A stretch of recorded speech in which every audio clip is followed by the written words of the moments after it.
150 জনের জন্য বিরিয়ানি বানাতে কত টাকা খরচ হতে পারে এটা দেখার জন্য সম্পূর্ণ ভিডিওটি দেখুন।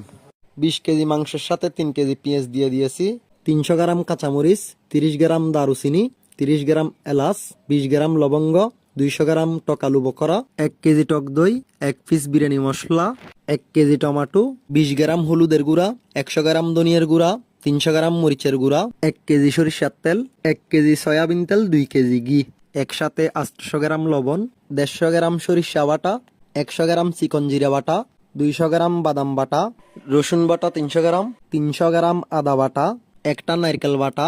সব মশলা দেওয়া শেষ। চুলার উপর ডেকচি বসানোর সাথে সাথে বৃষ্টি শুরু। বৃষ্টির আগে কিন্তু আমরা ছোট্ট একটা তেরপাল বেঁধে দিয়েছি, এটা না দিলে কাজ করা সম্ভব হতো না। 1 ঘন্টা ভালো করে কষিয়ে নিতে হবে, মাংস যতক্ষণ না ফুটে ততক্ষণ পর্যন্ত। 20 কেজি চাউলের জন্য 32 লিটার পানি দিব। পানি মেপে দেওয়ার কারণ হচ্ছে যে এই চাউলটা হচ্ছে যে কাটারিবুক চাউল। কাটারিবুক চাউলের মধ্যে এটা 1 নাম্বারটা। এটাতে যদি আমরা পানি মেপে দিই, 32 লিটার পানি দিই, 20 কেজি চাউলের সাথে বরাবর হয়ে যাবে। চাউলটা আমরা ভালো করে ধুয়ে নিচ্ছি একটু ঝাঁকি দিয়ে, যেন সাদা পানিটা চলে যায়। একদম পরিষ্কার হয়ে গেলে কিন্তু ভাত হবে জরজরে। যদিও বা সাদা মারটা থেকে যায়, ভাত কচাল হয়ে যাওয়ার সম্ভাবনা বেশি, তাই আমরা ভালো করে পানি দিয়ে পরিষ্কার করে নিচ্ছি। চাউল কিন্তু আমরা হাতে কচলাই না, কচলাইলে কিন্তু চাউলের যে মাথাটা আছে সেটা ভেঙে গেলে ভাত সুন্দর হয় না। পানি জড়ার জন্য 5 মিনিট রেখে দিয়েছি। বিসমিল্লাহ।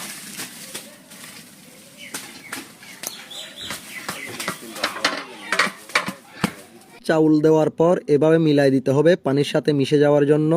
4-5 মিনিট বুট উড়ার জন্য একটু অপেক্ষা করতে হবে। ভালো করে নাড়াচাড়া করে নিচে যেন না লাগে, হাফ ভাত করে ফেলতে হবে পানিগুলা শুকিয়ে।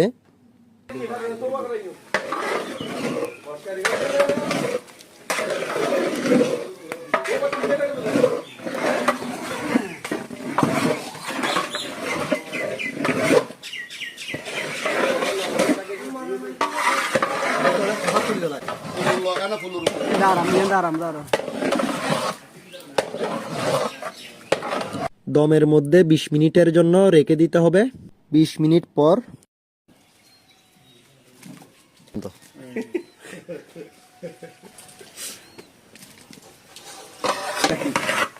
সুন্দর 150 জনের জন্য বিফ বিরিয়ানি বানাতে 25,000 টাকা খরচ হবে।